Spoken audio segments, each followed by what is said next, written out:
नमस्कार। आज हम डिस्कस करेंगे हिमाचल प्रदेश इकोनॉमिक सर्वे के इंपॉर्टेंट क्वेश्चन। देखिए पिछले कल भी हमने इकोनॉमिक सर्वे ही डिस्कस किया था। हमने 1 to 15 नंबर क्वेश्चन जो था वो डिस्कस कर लिए थे और 15 से आगे आज हम क्वेश्चन डिस्कस करेंगे ताकि कोई भी आपका आने वाला पेपर 1 का जो एग्जाम है उसमें कुछ भी डायरेक्टली इनडायरेक्टली लिंक करके पूछा जाता है तो वहाँ पर आपको हेल्प मिल सके।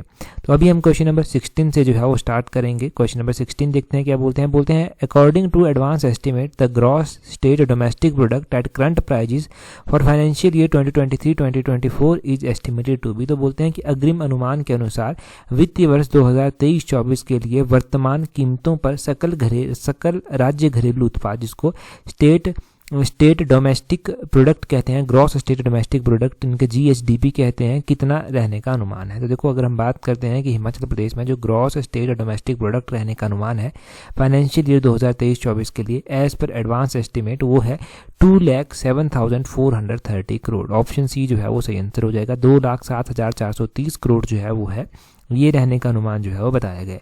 यहाँ पर देखिए कुछ एक इंपॉर्टेंट डाटा हमारे पास यहाँ से मिलता जुलता दिया गया है। बोलते हैं कि एडवांस एस्टिमेट के अकॉर्डिंग जो GSDP है करंट प्राइजेस पर वो फाइनेंशियल ईयर 2023-24 में 2,07,430 करोड़ रहने का अनुमान है।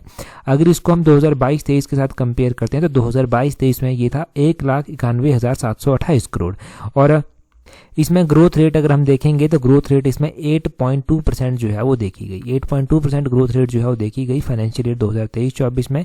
अगर हम 2022-23 की ग्रोथ रेट के साथ कंपेयर करते हैं तो 2022-23 में ये 11.4% थी। तो ये ग्रोथ रेट भी आपने ध्यान रखनी है 8.2% की। और यहाँ से क्या क्या क्वेश्चन जो है वो बन सकते हैं। एक तो आपने ध्यान रखना है कि फाइनेंशियल ईयर 2023-24 के लिए जो इकोनॉमी की एक्सपेक्टेड ग्रोथ है वो है 7.1%। ये फाइनेंशियल ईयर 2023-24 के लिए इकोनॉमी की एक्सपेक्टेड ग्रोथ रेट है। और पर कैपिटा इनकम की बात करते हैं 2023-24 में तो पर कैपिटा इनकम है 2,35,199।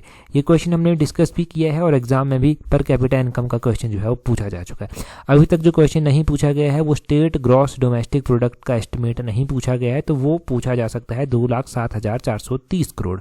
तो ये एस्टिमेट आपने ध्यान रखना है। ठीक है जी, एक क्वेश्चन यहाँ से बन सकता है तो ये इंपॉर्टेंट हो गया। अगला क्वेश्चन देखिए क्या बोलते हैं according to advance estimate the gross state domestic product at constant prices. पहले हमने करंट प्राइजेस पर पढ़ा, अब कांस्टेंट प्राइजेस पर हम पढ़ रहे हैं। अब बोलते हैं constant prices for the financial year 2023-24 is estimated to be. तो बोलते हैं अग्रिम अनुमान के अनुसार वित्तीय वर्ष 2023-24 के लिए स्थिर मूल्यों पर जो सकल राज्य घरेलू उत्पाद है स्टेट ग्रॉस डोमेस्टिक प्रोडक्ट है वो कितना रहने का अनुमान है। तो वो जो ग्रॉस स्टेट डोमेस्टिक प्रोडक्ट है हमारा वो कांस्टेंट प्राइजेस पर हम बात कर रहे हैं। पहले मैंने बताया आपको कि हमने करंट प्राइजेस पर बात की थी, तो वो है 1,42,800 करोड़। ऑप्शन ए जो है वो सही आंसर है। यहाँ से भी डिटेल से देखेंगे। एडवांस एस्टिमेट के अकॉर्डिंग जो हमारे पास 2011-12 का बेस ईयर माना गया है उसमें हमें GSDP देखने को मिला 2023-24 में 1,42,800 करोड़। यही हमें 2022-23 में 1,33,372 करोड़ जो है वो देखने को मिला है। इसमें जो ग्रोथ हुई 2023-24 में वो 7.1% की हुई। अगर इसी को हम पिछले साल के साथ कंपेयर करते हैं 22-23 के फर्स्ट रिवाइज्ड एस्टिमेट के साथ तो ये 6.9 पहले थी, अभी 7.1 है। ठीक है जी, तो ये भी आपको पता चल गया। एक तो आपको कांस्टेंट का पता चल गया, एक आपको करंट का पता चल गया। अब देखो एग्जाम नज़दीक है तो जितना हम ज़्यादा से ज़्यादा रिवीजन कर सकते हैं उतना ही अच्छा है। एक क्वेश्चन और यहाँ से बन सकता है कि बजट जो प्रपोज किया गया है अभी जो हमारा 2024-25 या फिर 2024 में 2 फरवरी 2024 में जो 2024-25 का बजट प्रपोज किया गया था वो कितना है, वो है 58,444 करोड़। ये बजट जो है वो प्रपोज्ड बजट है हमारा इस बार का। तो ये बजट भी आपने ध्यान रखना है। कई बार बजट एस्टिमेट ही सिंपल एग्जाम में पूछा जाता है, बजट एस्टिमेट भी आपने। अच्छा, ये तो 58,444 करोड़ जो है बजट एस्टिमेट हो गया। 2024-25 में आपने ध्यान रखना है जो रेवेन्यू रिसिप्ट है यानी कि रेवेन्यू जो प्राप्त हुआ वो कितना हुआ, वो हुआ 42,153 करोड़ ये हुआ। और टोटल रेवेन्यू जो एक्सपेंडिचर हुआ उसका एस्टिमेट है कितना, 46,667 करोड़। ठीक है, ये जो है वो ये है कि इतना हमारे पास जो है वो रेवेन्यू आएगा, ये रेवेन्यू आएगा और ये जो है वो जाएगा। जो खर्च होगा वो होगा इतना। तो इसमें से जो निकल कर आता है वो फिस्कल डेफिसिट निकल कर आता है, जो रेवेन्यू लॉस होता है वो निकल कर आता है। तो रेवेन्यू लॉस इसमें कितना होता है, हमें रेवेन्यू लॉस होता है 4514 करोड़। ये रेवेन्यू लॉस जो है वो हमें यहाँ से होता है। और यहाँ से ही हमें फिस्कल डेफिसिट का भी पता चलता है। जो फिस्कल डेफिसिट है वो 4.75% रहने का अनुमान है। कितना, 4.75% रहने का जो है वो अनुमान है। स्टेट ग्रॉस डोमेस्टिक प्रोडक्ट के साथ इसको आप नोट करेंगे कि fiscal deficit is estimated to be 4.75% of state gross domestic product.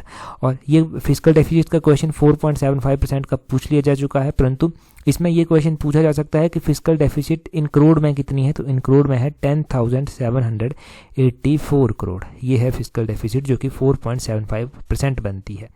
अगला क्वेश्चन देखिए क्या बोलते हैं in which of the following municipal corporations it will be made mandatory to install solar water heating system in new buildings. तो बोलते हैं कि निम्नलिखित में से किस नगर निगम के नए भवनों में सौर जल तापन प्रणाली स्थापित करना अनिवार्य कर दिया गया है। तो ये बजट में ही प्रपोज किया गया है, जो इस बार का बजट था उसमें प्रपोज किया गया है कि जो हमारे पास सोलन की म्युनिसिपल कॉर्पोरेशन है, पालमपुर की म्युनिसिपल कॉर्पोरेशन है, धर्मशाला की म्युनिसिपल कॉर्पोरेशन है, वहाँ पर मैंडेटरी है सोलर वाटर हीटिंग सिस्टम को इंस्टॉल करना जो नई बिल्डिंग्स बनेगी। ऑप्शन डी जो है वो सही आंसर होगा।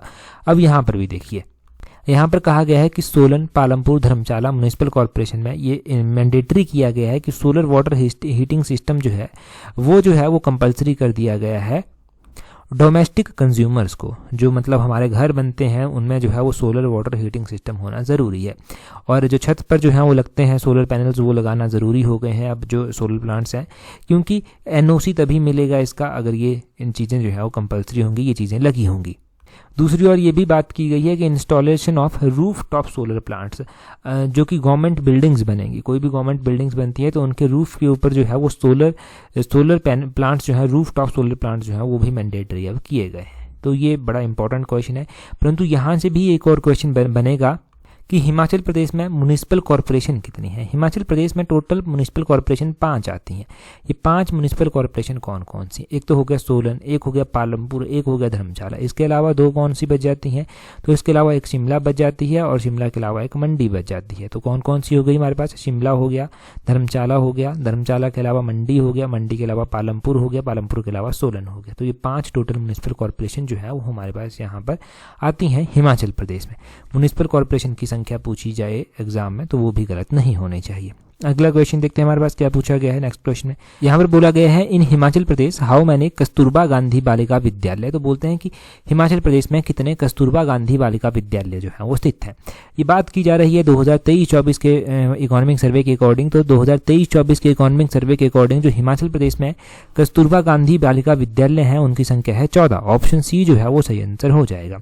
अच्छा, यहाँ पर भी डिटेल से कुछ पॉइंट बनेंगे कि हिमाचल प्रदेश में 14 कस्तूरबा गांधी बालिका विद्यालय जो है वो स्थित हैं। किस डिस्ट्रिक्ट में कितने कस्तूरबा गांधी बालिका विद्यालय जो है वो टोटल तो हो गए 14 में से ध्यान रखना है 11 जो कस्तूरबा गांधी बालिका विद्यालय आते हैं वो कहाँ पर आते हैं, वो सिर्फ और सिर्फ चंबा डिस्ट्रिक्ट में जो है वो आते हैं।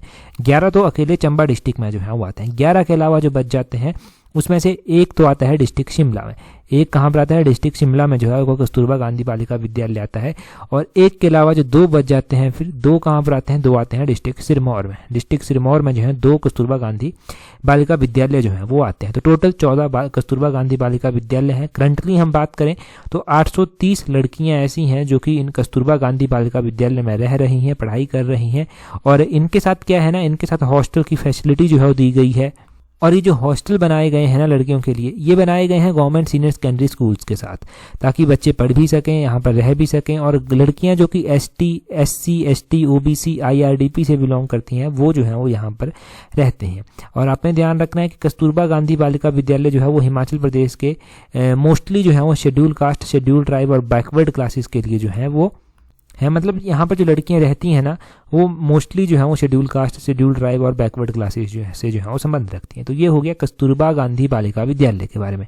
मोस्ट इंपॉर्टेंट क्वेश्चन है। अभी मैं फिर से कहूँगा कि ये क्वेश्चन अभी भी नहीं पूछा गया है, तो हो सकता है आने वाले एग्जाम में पूछा जाए। एक्सपेक्टेड क्वेश्चन हो गया आपके लिए। साथ में ही पेपर 1 की तैयारी कर रहे हैं तो पेपर 1 की टेस्ट सीरीज का लिंक नीचे डिस्क्रिप्शन बॉक्स, कमेंट बॉक्स में दिया गया है। पेपर 1 की सीरीज आप जब भी ज्वाइन करेंगे तो वहाँ पर ध्यान रखना कि टेस्ट सीरीज ग्रुप जो है वो ज़रूर ज्वाइन कर लें। टेस्ट सीरीज ग्रुप में आपको और भी टेस्ट सीरीज जो है वो मिल जाएंगी, चाहे वो इकोनॉमिक सर्वे की हो गई, चाहे वो full length total 14 test series हमने प्रोवाइड करवाई हैं वो हो गई, तो वो ध्यान जरूर रखना। अगला क्वेश्चन देखते हैं हमारे पास क्वेश्चन नंबर 20 में क्या पूछा गया है। बोलते हैं during financial year 2023-24 how much budgetary provision has been made under unemployment allowance scheme. तो ये एक स्कीम चलाई गई है बेरोजगारी भत्ता योजना। इस योजना के तहत बोलते हैं कि 2023-24 में जो है वो कितना प्रोविजन जो है वो रखा गया है, कितना प्रावधान रखा गया है। तो इस योजना के तहत 2023-24 में रखा गया है 30 करोड़ का प्रोविजन। ऑप्शन सी जो है वो सही आंसर हो जाएगा। 30 करोड़ का प्रोविजन रखा गया है, यहाँ पर वही लिखा गया है कि 30 करोड़ का प्रोविजन रखा गया है। परंतु ये योजना भी अनएम्प्लॉयमेंट अलाउंस स्कीम बहुत ही इंपॉर्टेंट योजना है, बेरोजगारी भत्ता योजना। पता नहीं दिया जाता है अब या नहीं दिया जाता है, परंतु इकोनॉमिक सर्वे में कवर जरूर किया गया है।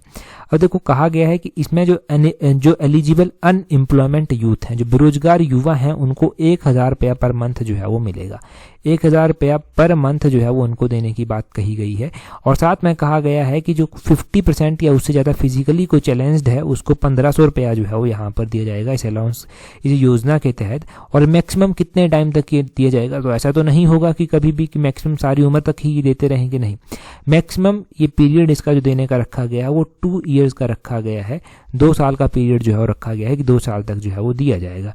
और अगर हम बात करें कि इसके तहत कितने बेनिफिट अभी तक लोगों को मिल चुका है, तो दिसंबर 2023 तक का जो डाटा हमारे पास अवेलेबल था उसके अकॉर्डिंग ये पता चलता है कि अभी तक जो है वो 22,593 पीपल्स को जो है वो फ़ायदा मिल चुका है।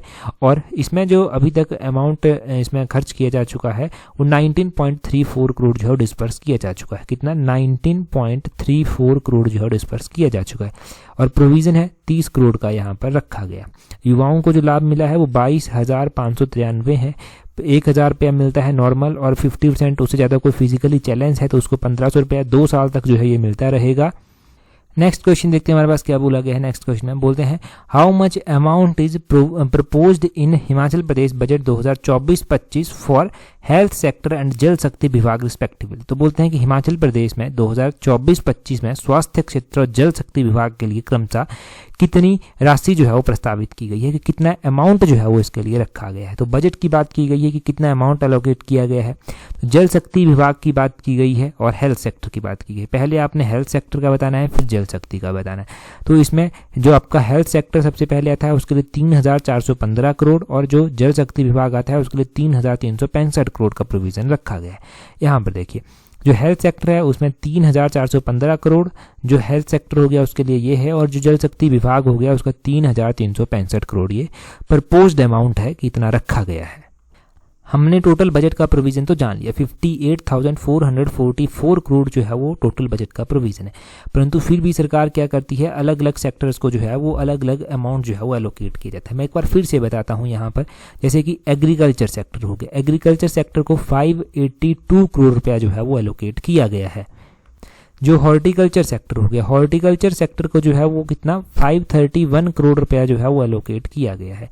हॉर्टिकल्चर सेक्टर के बाद जो है वो जो हेल्थ सेक्टर हो गया वो हमने कवर कर लिया। एजुकेशन सेक्टर को कितना किया गया है 9,560 करोड़, 9,560 करोड़ रुपया जो है वो एजुकेशन सेक्टर को एलोकेट किया गया है। एजुकेशन सेक्टर के बाद टेक्निकल एजुकेशन एक सेक्टर आता है, टेक्निकल एजुकेशन सेक्टर जो है वो इसको 330 करोड़ रुपया जो है वो एलोकेट किया गया है टेक्निकल एजुकेशन को। टेक्निकल एजुकेशन के बाद जो है वो women and child development welfare weaker section जो है वो आता है, उसको जो है वो 2,457 करोड़ रुपया जो है वो एलोकेट किया गया है। ये women and child development and welfare weaker section को जो है वो किया गया है। पंचायती राज और रूरल डेवलपमेंट जो है वो पंचायती राज और रूरल डेवलपमेंट को 2,356 करोड़ रुपया जो है वो एलोकेट किया गया है। 2,356 करोड़ रुपया एलोकेट किया गया है। जल शक्ति विभाग आपने कवर कर लिया, और ये सारे आपने कुछ एक मोटे मोटे पॉइंट्स ध्यान रखने हैं। यहाँ से कुछ भी पूछा जाएगा तो आप डेफिनेटली कवर कर ही लेंगे अब यहाँ से, ठीक है जी। तो ये हमारे पास कुछ इंपॉर्टेंट पॉइंट्स हो गए। अगला क्वेश्चन देखिए क्या बोलते हैं artificial insemination training center will be established in Himachal Pradesh at which of the following place. तो बोलते हैं कि हिमाचल प्रदेश में कृत्रिम जो गर्भाधान प्रशिक्षण केंद्र है वो कहाँ पर स्थापित किया जाएगा। बात की गई है जो आर्टिफिशियल इंसेमिनेशन ट्रेनिंग सेंटर है वो स्थापित किया जाएगा कहाँ पर, दारलाघाट में। ऑप्शन सी सही आंसर है। अब ये तो बड़ा ही इजी सा क्वेश्चन है कि आर्टिफिशियल इंसेमिनेशन ट्रेनिंग सेंटर दाड़ाघाट में स्थापित किया जाएगा, परंतु हमारे पास कुछ और भी ऐसे इंस्टीट्यूशंस हैं, कुछ ऐसे फार्म हैं जो स्थापित किए जाएंगे अलग अलग जगह पर, जैसे कि centre of excellence having carp fish farm. तो ये जो centre of excellence carp fish farm है, ये हमीरपुर डिस्ट्रिक्ट में स्थापित करने की सरकार ने बात कही है कि हमीरपुर डिस्ट्रिक्ट में उसको स्थापित किया जाएगा। एक है centre of excellence for education of दिव्यांगजन। ये जो centre of excellence for education of दिव्यांगजन है, ये कांडा घाट में स्थापित जो है वो किया जाएगा। एक है सेंटर ऑफ एक्सीलेंस जो कि राष्ट्रीय गोकुल मिशन है, उसके तहत एक सेंटर ऑफ एक्सीलेंस स्थापित किया जाएगा। वो कहाँ पर किया जाएगा? वो बसल में स्थापित किया जाएगा। ये बसल कहाँ पर पड़ता है? ये डिस्ट्रिक्ट ऊना में बसल जो है वो पड़ता है। ये सारे हो गए आर्टिफिशियल इंसेमिनेशन सेंटर से जो अलग अलग सेंटर ऑफ एक्सीलेंस स्थापित किए जाएंगे। वो कहाँ कहाँ पर स्थापित किए जाएंगे, इनके बारे में पहले भी क्वेश्चन पढ़े हैं, परंतु बार बार रिवीजन करना जो है वो ज़रूरी होता है। प्रॉपर रिवीजन से जो है ना आपको हेल्प मिल जाती है, और प्रॉपर रिवीजन से ही जो है वो चीज़ें याद भी रहती हैं, नहीं तो चीज़ें भूल जाती हैं, थोड़ी टाइम के बाद स्क्रैप होना स्टार्ट हो जाता है चीज़ों का। अगला क्वेश्चन देखिए, अगले क्वेश्चन में क्या बोलते हैं, क्वेश्चन नंबर 23 में बोलते हैं as per budget estimate the revenue recipient of the government for financial year 2023-24। ये जो बजट एस्टिमेट है इसमें जो है वो कितना है, तो बोलते हैं बजट एस्टिमेट बताना है आपको कितना है। तो ये कितना है? ये है 18.32% ऑफ GSDP। ये इन टर्म ऑफ GSDP पूछा गया है कि हिमाचल प्रदेश का जो बजट एस्टिमेट है उसमें रेवेन्यू रेसिपिएंट ऑफ गवर्नमेंट कितना होगा, तो वो होगा 18.32% ऑफ GSDP। 18.32% ऑफ GSDP है। यहाँ पर भी डिटेल से देख ही लीजिए थोड़ा सा। यहाँ पर वही बोला गया है कि 18.32% ऑफ GSDP है। ये 2023-24 के बजट एस्टिमेट के अकॉर्डिंग है, परंतु अगर हम इसको कंपेयर करते हैं 2022-23 के रिवाइज्ड एस्टिमेट के साथ, तो 2022-23 के रिवाइज्ड एस्टिमेट के साथ इसको कंपेयर करने में पता चलता है कि ये 20.31% जो है वो रहा है। हमने देखो हिमाचल प्रदेश की जो ग्रोथ रेट है वो भी देखी। हमने देखा कि 2023-24 में हिमाचल प्रदेश की जो ग्रोथ रेट है वो कितनी रहने का अनुमान है? 7.1% रहने का अनुमान है। दूसरी ओर हमने 2022-23 का भी पहले पढ़ रखा है। 2022-23 में ये जो ग्रोथ रेट थी ये कितनी थी? ये 6.9% थी। ठीक है, और इसको ही अगर हम इंडिया की ग्रोथ रेट के साथ कंपेयर करते हैं तो 2023-24 में जो इंडिया की ग्रोथ रेट है वो एस्टिमेटेड है 7.3%। ठीक है जी, और इसको ही अगर हम 2022-23 में इंडिया की ग्रोथ रेट देखते हैं तो वो 7.2% है। तो ये भी आपने इंडिया लेवल पर भी जो है वो डाटा ध्यान रखना है थोड़ा सा, क्योंकि इंडिया लेवल पर भी जो है वो डाटा पूछा जा रहा है, या फिर कंपेयर करने को देते हैं हिमाचल के साथ इंडिया लेवल का डाटा। क्वेश्चन कुछ भी हो पड़ा होता है तो कहीं ना कहीं पर एग्जाम पर डायरेक्टली इनडायरेक्टली हेल्प मिलती ही मिलती है।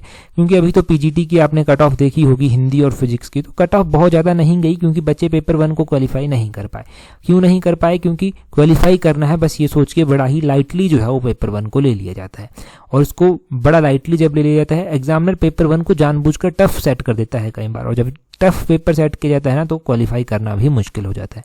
कोशिश करें कि आपका बेसिक स्ट्रांग हो, आपका पेपर 1 स्ट्रांग हो। पेपर 2 तो होना ही चाहिए, परंतु पेपर 1 भी स्ट्रांग होना चाहिए ताकि पेपर 1 के कारण कोई दिक्कत ना आए। अगला क्वेश्चन देखेंगे। अभी नेक्स्ट क्वेश्चन देखते हैं हमारे पास क्या पूछा गया है। अगले क्वेश्चन में बोलते हैं इन फाइनेंशियल ईयर 2023-24 ये पूछा गया है बजट एस्टिमेट के अकॉर्डिंग। बोलते हैं total expenditure of the state is estimated to be. तो बोलते हैं कि हिमाचल प्रदेश में 2023-24 बजट एस्टिमेट के अनुसार कुल व्यय होने वाला जो अनुमान है वो कितना है, एक्सपेंडिचर जो टोटल है स्टेट का वो कितना एस्टिमेटेड है, तो वो है 25.75% ऑफ GSDP। ऑप्शन ए जो है वो सही आंसर हो जाएगा, 25.75% ऑफ GSDP ये है।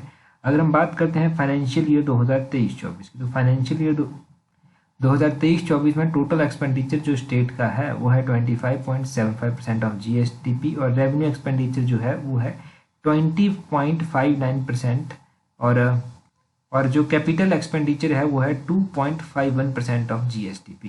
ये आपने ध्यान रखना है यहाँ पर कि टोटल एक्सपेंडिचर कितना है वो है 25.75% ऑफ GSDP, और जो रेवेन्यू एक्सपेंडिचर है वो है 20.59%, और जो कैपिटल एक्सपेंडिचर है वो है 2.51% ऑफ GSDP। तो यहाँ से क्वेश्चन बन सकता है, ये भी एक इंपॉर्टेंट डाटा है। अगला क्वेश्चन देखेंगे हमारे पास क्या पूछा गया है नेक्स्ट क्वेश्चन में।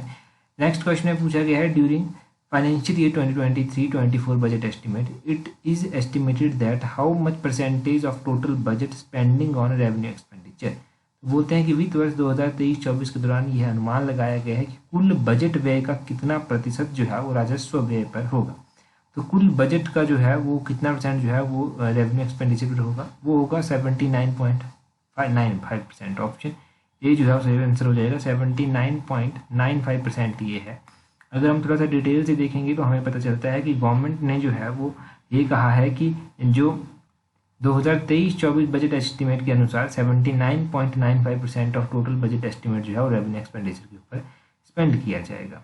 ठीक है, ये भी एक इम्पॉर्टेंट डाटा है यहाँ से। ये इतना मतलब ये जो दो क्वेश्चन हमने लास्ट के डिस्कस किए ना, है तो थोड़े से ऐसे क्वेश्चंस की पूछे जाने की संभावना थोड़ी थोड़ी कम है, परंतु फिर भी इम्पॉर्टेंट हो जाता है जब पब्लिक सर्विस कमीशन पेपर 1 में कुछ भी पूछ रहा है। तो ये कुछ भी मतलब कुछ भी आपको याद रखना पड़ सकता है, तो एक बार थोड़ा थोड़ा पढ़ा होगा तो ये क्वेश्चन हेल्प कर सकते हैं एग्जाम में। यहाँ से मैं कुछ इंपॉर्टेंट पॉइंट्स आपको बताता हूँ जिनको साथ साथ में नोट करना।